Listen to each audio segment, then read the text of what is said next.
Good evening all of you. कैसे हैं आप सभी? वेलकम करती हूँ माधुरी आपका एमडीलो क्लासेस में। देखो, लास्ट क्लास में अपनों ने बीएनएसएस का चैप्टर 32 कंप्लीट कर लिया था, सेक्शन नंबर 445 तक। आज अपने चैप्टर 32 कंप्लीट कर लिया था। आज अपने चैप्टर 33 को डिस्कस करने वाले हैं, जो बात करता है ट्रांसफर ऑफ क्रिमिनल केसेस। देखो, इस सेक्शन में हमें बताया जाता है कि मैटर को ट्रांसफर करने की पावर किस किस कोर्ट के पास है। यहाँ पर हम सुप्रीम कोर्ट के बारे में भी पढ़ेंगे, यहाँ पर हम हाई कोर्ट के बारे में भी पढ़ेंगे और यहाँ पर हम सेशन कोर्ट के बारे में भी पढ़ेंगे। तो यहाँ पर जो पावर है मैटर के ट्रांसफर की, वो सभी कोर्ट्स के पास होती है, जो कि सुपीरियर कोर्ट है। आज इस क्लास में हम 446 एंड 447 दो सेक्शन को डिस्कस करेंगे, जिसमें 446 सुप्रीम कोर्ट की पावर बताता है और 447 हाई कोर्ट के मैटर को ट्रांसफर करने की पावर बताता है। देखो, 59 रुपीज की मेंबरशिप है, उसमें अपने बीएसए कंप्लीट कर चुके हैं। अब अपना सीपीसी लेक्चर स्टार्ट हो रहा है। सीपीसी में अपने इंट्रो पढ़ चुके हैं, अब अपने चैप्टर के डिवाइडेशन के साथ सेक्शन 1 को स्टार्ट करने वाले हैं। तो डिस्क्रिप्शन में इसी 59 रुपीज की मेंबरशिप का यूट्यूब का आपको एक लिंक मिल जाएगा। उस लिंक से आप अपनी मेंबरशिप ज्वाइन करके बीएसए कंप्लीट देख सकते हो, बीएनएस के एमसीक्यूज देख सकते हो, बीएनएसएस के एमसीक्यूज देख सकते हो, मेंस के आंसर राइटिंग के स्ट्रेटेजी के लेक्चर देख सकते हो और मेंस आंसर राइटिंग किस तरीके से हमें करनी है वो भी कुछ वीडियोस वहां पर अवेलेबल है। तो इतना कुछ आपको 59 रुपीज में मिल रहा है, तो आप ज्वाइन कर लीजिए। चलिए बात करते हैं 446 मैटर और अपील को ट्रांसफर करने की सुप्रीम कोर्ट की पावर। डायरेक्ट हमारा प्री का क्वेश्चन है, डायरेक्ट हमारा इंटरव्यू का क्वेश्चन है और हमारा मेंस का भी एक 2 से 5 नंबर तक का क्वेश्चन बन सकता है। अब देखो, बात करते हैं सबसेक्शन 1 की। इस सबसेक्शन 1 में हमें ऑब्जेक्ट भी बता रखा है कि हम क्यों सुप्रीम कोर्ट क्यों मैटर को ट्रांसफर कर रहा है। तो हमारा इस सेक्शन का मेन ऑब्जेक्ट है एंड्स ऑफ जस्टिस। लिखिए, ends of justice. Ends of justice. अब देखो क्या कहा, जब भी सुप्रीम कोर्ट को यह लगता है या बताया जाता है कि इस धारा के तहत एक आदेश, अंडरलाइन करेंगे, न्याय के उद्देश्य के लिए समीचीन है। हिंदी में न्याय का उद्देश्य मेन ऑब्जेक्ट और इंग्लिश में एंड्स ऑफ जस्टिस समीचीन है, तो वह डायरेक्शन दे सकता है। कौन डायरेक्शन दे रहा है? सुप्रीम कोर्ट, कि किसी एक स्पेशल मैटर को, विशेष मामले को या किसी अपील को एक हाई कोर्ट से दूसरे हाई कोर्ट में ट्रांसफर कर दे। यहाँ पे सुप्रीम कोर्ट हमें डायरेक्शन दे रहा है, ऑर्डर दे रहा है कि अगर कोई ऐसा स्पेशल मामला है जिसमें एंड्स ऑफ जस्टिस मैटर करता है, तो उस मैटर या अपील को एक हाई कोर्ट से दूसरे हाई कोर्ट में ट्रांसफर कर दी जाए या वहां से ट्रांसफर कर दी जाए एक हाई कोर्ट के सबऑर्डिनेट एक आपराधिक न्यायालय से दूसरे हाई कोर्ट के सबऑर्डिनेट उसी समान ज्यूरिसडिक्शन रखने वाले कोर्ट में क्या कर दी जाए? ट्रांसफर कर दी जाए। किसको? या तो मैटर को या फिर अपील को। क्यों कर रहे हैं? मेन ऑब्जेक्ट क्या है? एंड्स ऑफ जस्टिस, न्याय के उद्देश्य के लिए। जब सुप्रीम कोर्ट को ऐसा लगता है या सुप्रीम कोर्ट को बताया जाता है कि मामला ऐसा है जिसको ट्रांसफर करना चाहिए, तो सुप्रीम कोर्ट ऑर्डर दे सकता है एक हाई कोर्ट को कि मैटर को दूसरे हाई कोर्ट में भेजो, या एक हाई कोर्ट के सबऑर्डिनेट किसी कोर्ट को कह सकता है कि दूसरे हाई कोर्ट के सबऑर्डिनेट समान ज्यूरिसडिक्शन रखने वाले उस कोर्ट को मैटर को भेज दो, ट्रांसफर कर दो। बात करते हैं सबसेक्शन 2 की। सबसेक्शन 2 कहता है कि जब ऐसा आवेदन आप कर रहे हो तो ऐसा आवेदन समावेदन के द्वारा किया जाएगा। समावेदन का मतलब होता है प्रस्ताव के द्वारा किया जाएगा, कि सुप्रीम कोर्ट इस धारा के तहत केवल भारत के अटॉर्नी जनरल, मतलब भारत के महान्यायवादी या इच्छुक पार्टी, हकदार पार्टी के आवेदन पर कार्रवाई कर सकता है। मतलब कि सुप्रीम कोर्ट मैटर को ट्रांसफर कर रहा है तो किसकी एप्लीकेशन पर कर रहा है? तो यहाँ पर 3 लोग ध्यान रखना, एक भारत का महान्यायवादी, भारत का महान्यायवादी, दूसरा इच्छुक पक्षकार या हकदार पक्षकार जो उस केस में इंटरेस्टेड पार्टीज है वो, और तीसरा बात करता है अटॉर्नी जनरल, राज्य का महाधिवक्ता, राज्य का महाधिवक्ता। ठीक है, अगर इन तीनों में से कोई भी सुप्रीम कोर्ट को एप्लीकेशन करते हैं तो सुप्रीम कोर्ट क्या करेंगे, ऐसे आवेदन को प्रस्ताव द्वारा किया जाएगा, समावेदन के द्वारा किया जाएगा। बात करते हैं सबसेक्शन 3 की, जहां इस धारा द्वारा प्रदत्त शक्तियों के प्रयोग के लिए कोई आवेदन खारिज कर दिया जाता है। अब यहाँ पे ये चीज ध्यान रखना कि सुप्रीम कोर्ट ऐसे आवेदन को रिजेक्ट क्यों कर रहा है, क्योंकि अगर सुप्रीम कोर्ट को लगता है ऐसा आवेदन तुच्छ है, मतलब उसकी ऐसी कोई नेचर ही नहीं है कि मैटर को ट्रांसफर करना चाहिए, या तंग करने वाला है, मतलब सिर्फ कोर्ट का टाइम वेस्ट करने वाला है, तो कोर्ट यहाँ पे कंपनसेशन लगा सकता है कि जब सुप्रीम कोर्ट को लग रहा है कि आप ऐसा आवेदन कर रहे हो जो कैसा है, तुच्छ प्रकृति का है या फिर ऐसा है तंग करने वाला, तो कोर्ट उस पार्टी को क्या कहेगा, कंपनसेशन के लिए ऑर्डर देगा कि भाई तुमने कोर्ट का टाइम वेस्ट किया है तो तुम्हें इतना कंपनसेशन देना पड़ेगा। तो आवेदक को किसी भी व्यक्ति को मुआवजा मतलब प्रतिकर के रूप में भुगतान करने का ऑर्डर दे सकता है।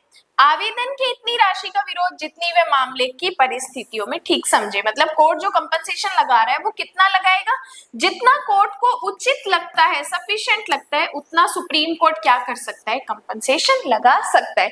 तो यहाँ पे हमें सिंपल 3 चीजें बताई है कि सुप्रीम कोर्ट को लगता है कि न्याय के उद्देश्य के लिए मैटर को मुझे एक हाई कोर्ट से दूसरे हाई कोर्ट में ट्रांसफर करना चाहिए तो कर सकता है, लेकिन जब मैटर ट्रांसफर की एप्लीकेशन 3 जने लगा सकते हैं, पहला भारत का महान्यायवादी, दूसरा हितबद्ध पक्षकार और तीसरा राज्य का महाअधिवक्ता। ठीक है, इसके बाद बात करते हैं 447। अब 447 है हाई कोर्ट की मैटर ट्रांसफर या अपील ट्रांसफर की पावर। अब क्वेश्चंस डायरेक्ट ये पूछा जाता है कि हाई कोर्ट मैटर को ट्रांसफर कर सकता है, उसकी ये पावर कौन से सेक्शन में, तो आपका आंसर होगा 447। अगर आपसे पूछा जाए सुप्रीम कोर्ट की मैटर ट्रांसफर करने की, अपील ट्रांसफर करने की पावर कौन सी है, तो आपको बताना है 446। वेरी इंपॉर्टेंट है, मैंने आपको बताया pre mains interview point of view से जरूरी। बात करते हैं हाई कोर्ट की पावर का। देखो सबसेक्शन 1 में पहले हमें 4 क्लोज बताए हुए हैं, फिर उसके बाद हमें ए बी सी 3 क्लोज बताए हैं, उसके बाद फिर से 4 क्लोज बताए हैं।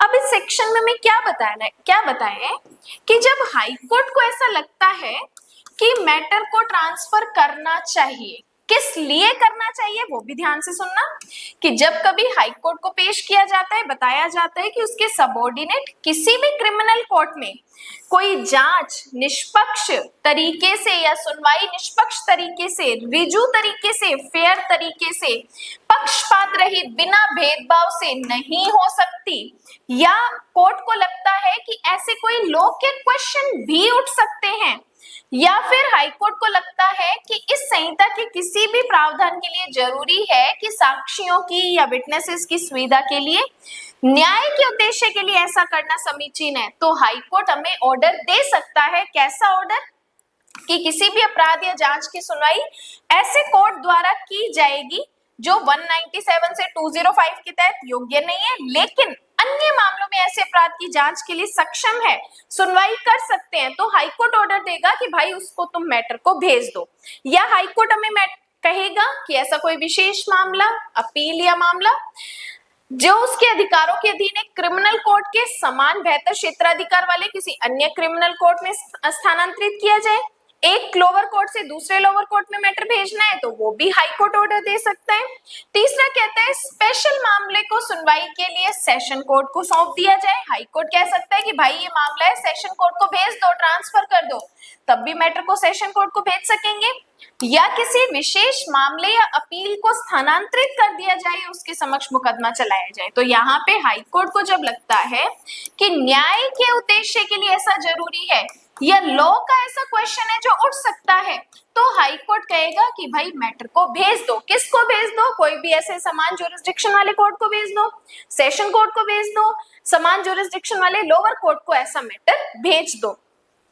देन सबसेक्शन 2 कहते हैं हाई कोर्ट या तो ऐसे लोअर कोर्ट की रिपोर्ट पर या इच्छुक पक्षकार के आवेदन पर अपनी पहल पर कार्यवाही कर सकता है। अब हाई कोर्ट इस सेक्शन में प्रोसीडिंग कब करेगा, जब या तो वहां पे जो हितबद्ध पक्षकार है वो क्या करे, कोर्ट को एप्लीकेशन करे, तब हाई कोर्ट क्या करेगा, मैटर को ट्रांसफर कर देगा। उसके बाद बात करते हैं सबसेक्शन 3।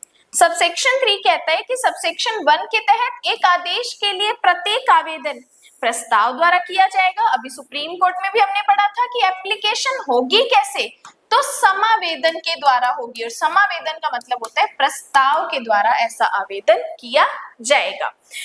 अब उसके बाद बात करते हैं सबसेक्शन 4 में, जब ऐसा आवेदन किसी आरोपी व्यक्ति द्वारा किया जा रहा है। अब ऐसा एप्लीकेशन मैटर को ट्रांसफर करने वाला कौन कर रहा है? एक्यूज्ड पर्सन कर रहा है।